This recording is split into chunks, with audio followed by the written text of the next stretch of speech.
streamlined version of some things you might have seen, a sort of apotheosis of what is actually possible with Harrow.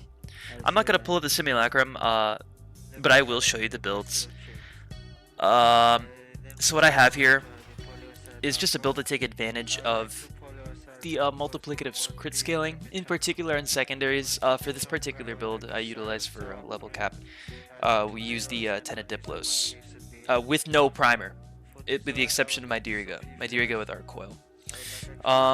So what we have here, just very simple, we're the camaraderie for that multiplicative scaling, the additive, additive, crit, as well as Avenger, and then also Lasting Covenant, just for our uptime, but I feel like I could have gone down and went up Warding Thurible, or whatever it may have you, but one day I'll have you. I'm sure-footed. And I also did Rock Arcane Precision, just for the raw damage. We're using the Scourge, just for easy headshots, because I'm not gonna sit here and aim at every single head for 6 hours. That's not happening. So just to make us more consistent, just made it easier with the Scourge. So here's the actual build that we have here. Tenet Diplos is in the list of the weapons that actually can take advantage of the multiplicative crit scaling. This also applies to the Epitaph, which I'll show you in just a second. I have another build for that as well, which I utilize for level cap. How do you say? Disruption. But yeah, essentially, if you just slap on an acuity mod on one of these guns, you're basically guaranteed to get crits and hit well into the millions, even if you have a simple build.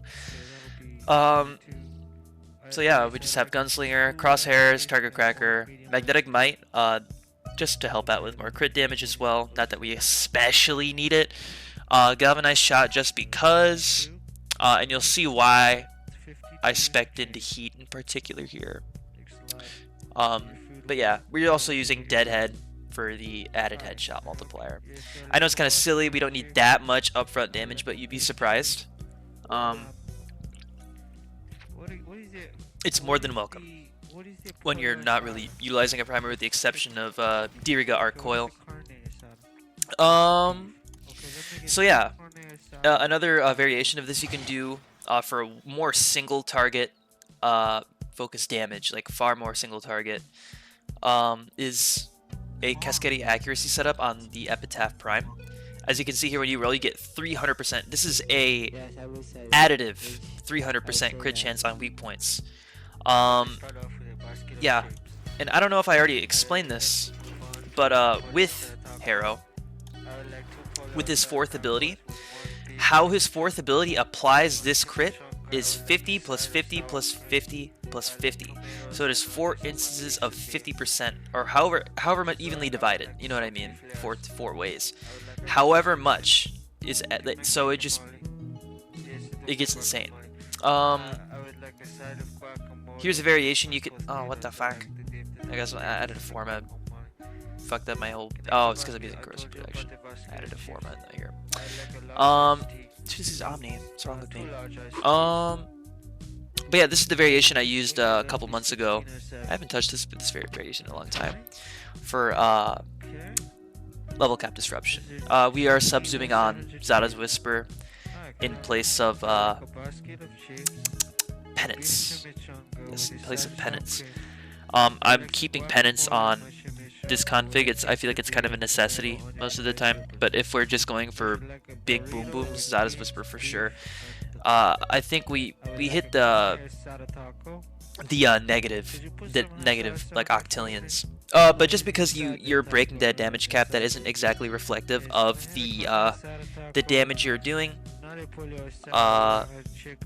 You're simply just breaking the damage caps. As your DOTs, or it'll give you a separate damage number that shows you how much you actually did, which will be like 5 million. But with this particular build, I think I was hitting crits of 99 million on Demolists who have 99% damage attenuation, which is really, really good. It's a bit more difficult to pull off just because of the amount of maneuvering you have to get, but that's kind of, it's more interesting that way, that's why I kind of like Harrow. He challenges you in a way. he kind of asks you to play a bit more tactically and be a bit more thoughtful with what you do, vice just nuking the entire map. You know, it's a good break. Another couple weapons that also you can take advantage of this multiplicative crit scaling, it would be the Strun Prime, but only on its Incarnon form, as well as the Ogress for some reason, the Trumna, the Fenmore, the Sporothrix. So the new Coda Sporothrix, you could take advantage of this in a similar way. I'm gonna figure out a way to actually do it because I feel like it'd be insane, especially with that augment. And there's a few others. Oh yeah, the Grimoire for some reason, Glory, and Noctua as well. But yeah, just a little quick truncated guide. Also, if you could slot on 4 of these. Make sure they're Tau Forged too. I'm too much of a brokey to... Well, actually, I've just been too fucking lazy in my life to get all these Archon shards, really. It's miserable. But yeah, these Topaz shards, these will help you out. Yeah. Very, very good. An additional 100% crit chance. And this is also additive. Very, very good stuff. There's a lot of things that people don't really, aren't really knowledgeable about in terms of... I feel like there's an entire world of crit that nobody really talks about, especially. We're too focused on AoE damage when single target damage is, in my opinion, still a lot more fun. Well, they're both pretty fun. They're equally as fun. Depends on what you're trying to do.